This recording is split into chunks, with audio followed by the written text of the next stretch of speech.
বড় মা রোশনাইকে বলে, আচ্ছা রোশনাই, তোমার সিঁদুর পরতে এতটা অসুবিধা কেন? তখন রোশনাই বলে যে এই বিয়েটা মন থেকেই মেনে নেইনি বড় মা, সেই বিয়েতে কি করে আমি সিঁদুর পরি বলো তো? আমি কোনোভাবেই যে এই বিয়েটা মেনে নিতে পারছি না। এর মধ্যে আরণ্যক গরিমাকে নিয়ে এসেছে বাড়িতে আর বলে, জানো তো আমাদের অফিসে সেই কালচারাল প্রোগ্রামটা আবারও হবে রবিবারে। ওরা সবাই চাইছে তোমাকে গেস্ট হিসেবে উপস্থিত করতে। আমি অবশ্য কিছু বলিনি। তখন গরিমা বলে, হ্যাঁ রবিবারে বললে তাই তো, আগে দেখিনি রবিবারে আমার অন্য কোথাও প্ল্যানিং আছে কিনা, যদি না থাকে তাহলেই যাব। আরণ্যক বলে, আমিও সেটাই ওদেরকে বলেছি। শোনো, আমিও বলছি তোমার যদি অবশ্য টাইম হয় তাহলেই এসো, না হলে আসতে হবে না। আসলে ওই জায়গাটাতে রোশনাইকেও নিয়ে যেতে চাইছে আরণ্যক। গরিমা আর রোশনাই যদি মুখোমুখি হয় তাহলে আবারও ঝামেলা হতে পারে, সেটা খুব ভালোভাবেই জানতো আরণ্যক। এর মধ্যেই গরিমা এসে দেখে রোশনাইকে সবাই মিলে ঘিরে ধরেছে আর জিজ্ঞেস করে, আচ্ছা জাহ্নবীদি, এখানে কি হয়েছে গো? জাহ্নবী তখন বলে, না না তেমন কিছু হয়নি, সব ঠিকই আছে।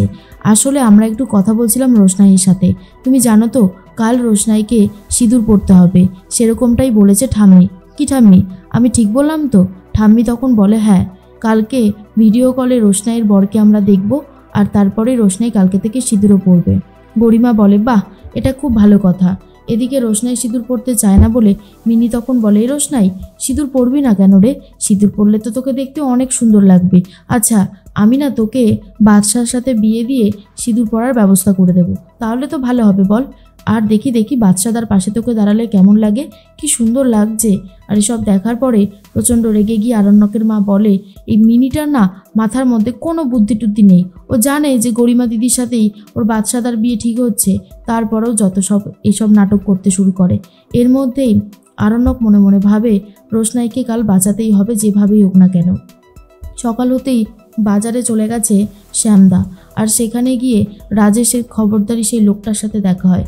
সেই লোকটা তখন বলে, আসলে আমি বেনারসি শাড়ি এনেছিলাম চ্যাটার্জি বাড়িতে যাব বলে।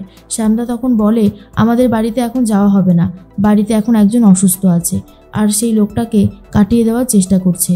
আর এর মধ্যেই অন্যদিকে দেখা যায় রোশনাই চিঠি লিখে বাড়ি থেকে চলে যাবে বলে ঠিক করে।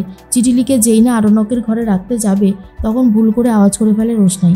ঘুম থেকে উঠে পড়েই রোশনাইকে ধরে ফেলে আরণ্যক আর বলে, কোথায় যাচ্ছিলে তুমি?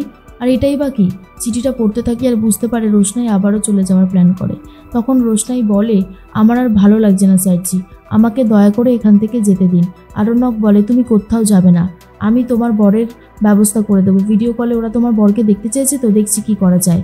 তখন রোশনাই বলে, কি করবেন আপনি? কি রাজীবকে নিয়ে আসবেন শেষ পর্যন্ত? তখন আরণ্যক বলে, দেখাই যাক না কি হয়। এর মধ্যেই চলে এসেছে আরণ্যকের মা। আরণ্যক আর রোশনাইকে দেখে আবারও সে রিয়াক্ট করা শুরু করে দেয়।